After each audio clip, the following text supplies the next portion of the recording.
Short-term offenders come home with a laundry bag, with all their belongings, everything in life that they had for the last 10 or 15 years. That's the only thing they had. They ain't had no family.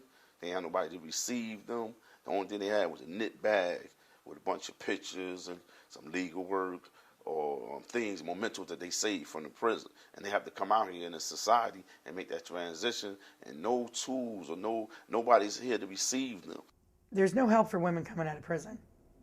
We're pretty much on our own. We're thrown back into the houses of the abuser, of the abuses. We're put back in our old neighborhoods, because I certainly was. You know, I was put back in the middle of drugs. Like when they put people on placement, people that don't have anywhere to go and the state has to put them on placement, they're putting them in areas that are drug infested. They're putting them in motels. You're going to take a recovering addict that has absolutely no support system and throw them in a crack den? Why? You're setting them up for failure. They really don't have a place to go. So they may get an old girlfriend that says, okay, you can stay here for 2 weeks. Now an aunt says you can stay here for 2 weeks. And they're bouncing around and there's no stability. They may be with a sister this week and be with a brother the following week, or be with a girlfriend, or even sleeping in a hallway. I had a friend that was released that had nowhere to go, and I didn't have anywhere for her to go either. I mean, I was sleeping on a couch in a church office. I don't have a place to stay. You know, I don't have a stable environment of my own. Like, I could probably go lay on my mother's couch, but who wants to do that? I'm a 40-year-old man. With so many doors shutting and not enough opportunities, then where's that going to lead me? What am I eventually going to be forced to do? If you don't have a place to live, no matter how much desire you have, that desire gets crushed when, before you can be concerned about a job, you're looking for a place to just have a roof over your head. So if we don't put in place some type of housing and be able to create jobs for them, they are going to go right back. That circle is going to go right back, and they're going right back into jail. They can sleep there. They got a bed. They can eat. They won't be hungry. It's better than being on the street. Do you know what the need is? It is horrible. We have to say no majority of the time. Reentry issues and the lack of resources is overwhelming.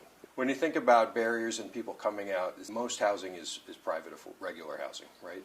And the challenges with accessing that are that you're working with individual landlords. It tends to be very expensive. Transportation can be a challenge to get to places. For people with criminal justice backgrounds, they can't access if they have a felony conviction up to a certain amount of time. Often they can't access until a parole violation is complete. You can't access public housing if you have a drug conviction. I'm talking about a guy like myself who I sold drugs for a long time.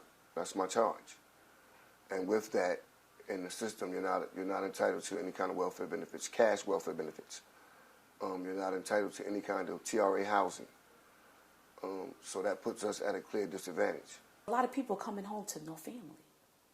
And if we don't have housing in place for them, they're going to the shelters. The same people that I'm talking to one day in jails are the same people that you're talking to the next day in shelter when they get out.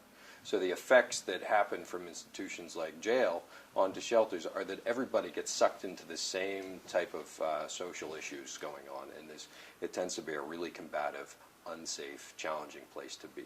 They're not supposed to let you or release you from prison unless you have an address. So they're like, all right, we'll put you in the shelter. Did good there for a little while until I came across these two girls that asked me one day, could I get them some heroin? And of course I said yes. Shelters make you leave in the morning. You can't come back until 5 p.m.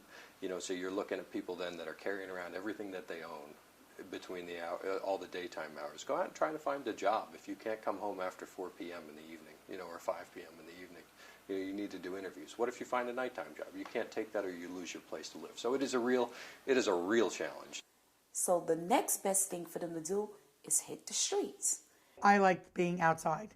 I liked knowing that I was safe. My back was against the wall. I could hide, sleep behind a dumpster. I survived on potato chips out in the street and Kool-Aid. People really think that I chose that life. You know, they're like, well, you don't have to be out here. You could go home anytime. But I couldn't. I didn't know how to stop doing drugs. Transitional programs usually has a time limit. It's funded by somebody that says you can have 6 months, 12 months, 18 months to work on getting somebody to the point where they can survive on their own. This program is an 18-month residential program. We want an individual to be able to leave prison, be able to come to a place that they can call home. Our clients have their own bedrooms. They have a kitchen, an eating kitchen. They can cook. From 9 to 5, they're not allowed in the building. They are either at LIFAs, in the workshops that we have there, and those are the job training skill workshops, the entrepreneurship workshops, computer programs, the literacy programs, one-on-one counseling. A lot of the problems that they're facing now is the drug use, the drug abuse. Addiction is a chronic recurring disease like hypertension and diabetes. So with addiction disease, you have to be very aware every day of your life of people, places, and things, who you talk to, where you go, what your job is. The treatment isn't a medical treatment. It's a kind of a brain treatment. It's a healing environment driven by the very people who are supposed to be healed. Transitional programs do a yeoman's share of the work in reentry. They take a lot of people in that have nowhere to go, and they save a lot of lives. What we see really evolving is that, you know what, maybe the solution isn't transitional programming for people.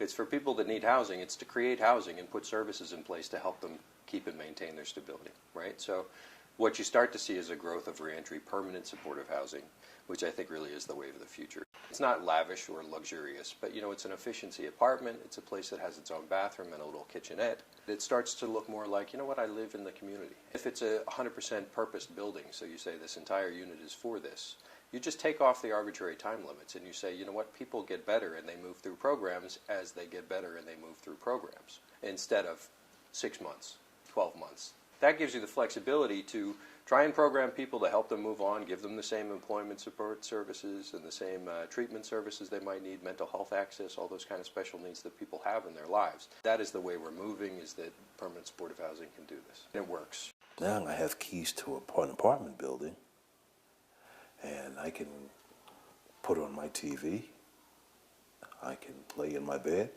I can go in my refrigerator. Housing becomes very difficult because of financing, of course. So you're looking at counties, you're looking at cities, you're looking at leaders from mayor's offices to state governors and from mental health agencies, churches, which have for years been doing this work without anybody's assistance. We have to marry in the probation department, the drug courts, the parole. Everybody's part of the family. If a guy doesn't have an opportunity to have somewhere to live, then what do you want him to do? He's going to be stealing. He's going to be breaking in your house. He's going to be trying to sell drugs on your corner. He's going to be trying to eat. And he don't have no other opportunities. What are you going to do? So you have to look at that. You have to try to give them something. These programs don't just improve public health. They improve public safety. They reduce recidivism. They keep new crimes on the decrease. They really help people reintegrate, build communities, start to pay taxes. We should have the tools, and there should be programs available for them to get the help that they need to reintegrate back into society so they can become productive.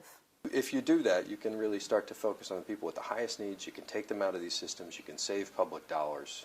You can reinvest that then into housing. When people band together, they can have a safe and warm and comfortable, clean place to eat, to grow, to develop, so you can help each other make that transition. Get them housing. Get them a job. Get income in their pocket. Change the way they think. And then give them hope for a future.